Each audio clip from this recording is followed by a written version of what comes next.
सुनिएगा बहुत अच्छे से। अभी हम लोग आयतन और सरफेस एरिया जैसा कि पढ़ रहे हैं, तो उसमें अब हम पढ़ेंगे बेलन का निकालना, यानी कि सिलेंडर का निकालना सीखेंगे।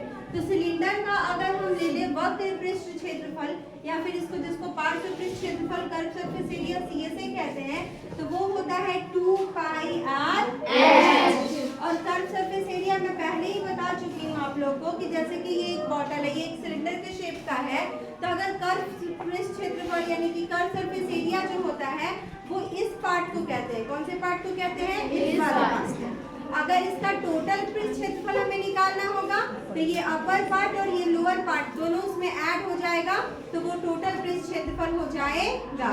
अपर पृष्ठ जो होता है वो हमारा वृत्त होता है और नीचे भी क्या होता है? वृत्त। तो सर्कल का एरिया क्या होता है? Pi r square, pi r square. तो जब कर्व सरफेस एरिया में पाई आर स्क्वायर और पाई आर स्क्वायर यानी कि 2 पाई आर स्क्वायर जब हम ऐड कर देते हैं पाई आर स्क्वायर एच में 2 पाई आर स्क्वायर यानी टोटल सरफेस एरिया के लिए ऊपर और नीचे का पार्ट दोनों ऐड कर देंगे तो हमारा हो जाएगा कुल पृष्ठ क्षेत्रफल। इन दोनों में से 2 कॉमन कर लिए, हम पाई कॉमन कर लिए, आर कॉमन कर लिया हमने, तो यहाँ हमारा एच बचा है और यहाँ पे आर बचा है। तो हम जब टोटल पृष्ठ क्षेत्रफल निकालेंगे यानी कि कुल टोटल सरफेस एरिया अगर हम लोग फाइंड करना चाहते हैं तो हम ये फॉर्मूला भी अप्लाई कर सकते हैं और ये भी उसी को कॉमन लेके इसको बनाया गया है।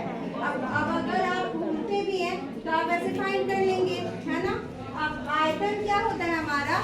आयतन जो होता है जैसे इस बॉटल में जितना भी पानी हमने रखा है वो इसका क्या होता है? आयतन। जितना इसके अंदर स्पेस है, तो वॉल्यूम जो होता है वो होता है पाई आर स्क्वायर एच। सभी को समझ में आया बच्चों? Yes ma'am.